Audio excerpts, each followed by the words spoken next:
Hey guys, আসসালামু আলাইকুম। This is my first blog. তো আমরা এখানে কেক খাচ্ছি কারণ আজকে একটা স্পেশাল পার্সনের বার্থডে।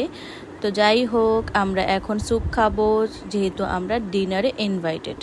তো স্যুপ খাওয়ার পর সাথে ছিল অন্থন, অনেক মজা ছিল স্যুপটা। থাই স্যুপ নিয়েছিলাম আমরা।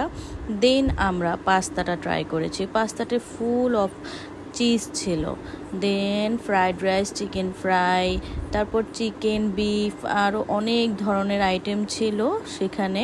ভেজিটেবলও ছিল, অনেক টেস্টি ছিল খাবারগুলা। তো আমরা সেখানে চাইনিজ আইটেম খেয়েছিলাম, অনেক মজা হয়েছে খাবারগুলা। তো বার্থডে সেলিব্রেট যেহেতু হচ্ছে তাহলে একটু মজা তো খেতেই হবে, তাই না? তা আমরা খাওয়া দাওয়া শেষে অনেক মজা করেছি। তারপর লাস্ট আইটেম ছিল কোল্ড কফি। সো আজকে এই পর্যন্তই, টাটা, বাই বাই।